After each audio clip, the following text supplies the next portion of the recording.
पुणेकरांच्या सुरक्षिततेसाठी तैनात असणाऱ्या पोलीस अधिकाऱ्यांची निवासस्थानं अडगळीत पडली आहेत। एसीपी आणि डीसीपी दर्जाच्या अधिकाऱ्यांची शिवाजीनगर इथे वसाहत आहे, मात्र गळकी, छपर, पिण्याच्या पाण्याची असुविधा अशा अनेक समस्यांना या ठिकाणी त्यांना तोंड द्यावं लागतंय।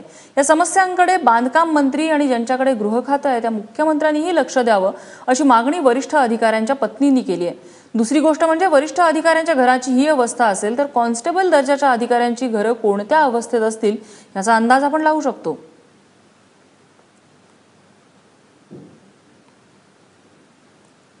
राज्यातील पोलिसांच्या घराचा प्रश्न गेल्या वर्षानुवर्ष प्रलंबित आहेत। अनेक वेळा आश्वासनं दिली जातात, आम्ही चांगली घरं बांधू, परंतु खरी अवस्था काय आहे हे दाखवण्यासाठी आपण आता आलो आहोत। पुण्यातील शिवाजीनगर या क्वार्टर्समध्ये आलेलो आहोत, ज्या ठिकाणी एसीपी आणि डीसीपी लेवलचे वरिष्ठ अधिकारी या सोसायटीमध्ये राहतात, घरांमध्ये राहतात।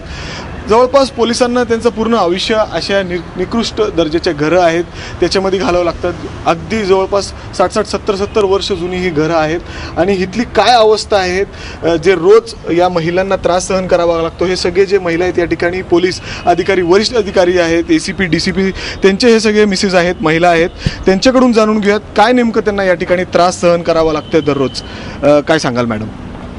पाणी समस्या मोठी आहे। पाण्याचा जो प्रॉब्लेम आहे, पाणी जे लष्कर एरियातून कॉर्पोरेशनचं जे पाणी पुरवठा होतं ते पाणी पुरवठा आमच्याकडे व्यवस्थित होत नाही। आमच्या मेन टाकीमध्ये ते पाणी येत नसल्यामुळे आमची लोक ते पाणी आम्हाला व्यवस्थित पुरवठा करू शकत नाही। म्हणजे पोलीसवाल्यांचा काही प्रॉब्लेम नाहीये, मेन प्रॉब्लेम जो आहे कॉर्पोरेशन मधला की तो पाणी जे लष्करचं ते बंद केलं आणि पूर्वी 24 आवर्स पाणी होतं आणि 24 आवर्स पाणी असायलाच पाहिजे इकडे, कारण मेन लाईनशी कनेक्टेड आहे। झिरो मेंटेनन्स आपण जे म्हणाल ते आहे, काहीच नाही। हात जरी लावला तरी भिंतींचा स्लॅब निघतो, जोराने पाऊस आला तरी मोठेचे मोठे स्लॅबचे स्लॅब खाली पडतायत, अक्षरशः घराच्या सळ्या दिसतायत।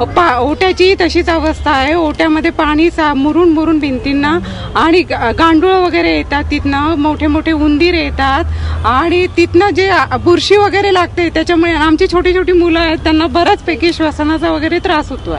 मेंटेनन्स नसल्यामुळे ही अवस्था झालेली आहे। जर वर्षाच्या वर्षाला मेंटेनन्स दिला तर अजिबात या बिल्डिंग पडण्यासारख्या नाही आहेत। इतक्या छान बिल्डिंग आहेत जुन्या असून सुद्धा, पण मेंटेनन्स नसल्यामुळे ही अवस्था झालेली आहे आणि पाणी मुरल्यामुळे करंट उतरतंय आणि करंट उतरल्यामुळे आम्हाला धोका आहे खूप या बिल्डिंगचा। पण ही समस्या ऐकतोय, गेल्या अनेक वर्षांपासून हे या ठिकाणी राहतात, अशा समस्यांना दररोज यांना तोंड द्यावं लागतं। सगळे जे अधिकाऱ्यांच्या मिसेस आहेत, वरिष्ठ अधिकारी आहेत, डीसीपी, एसीपी, अक्षरशः यांची जर घरांची अशी अवस्था असेल तर विचार करा जे कॉन्स्टेबल आहेत, सिनियर कॉन्स्टेबल पलीकडे त्यांची घरं आहेत, त्यांच्या घरांची काय अवस्था असेल।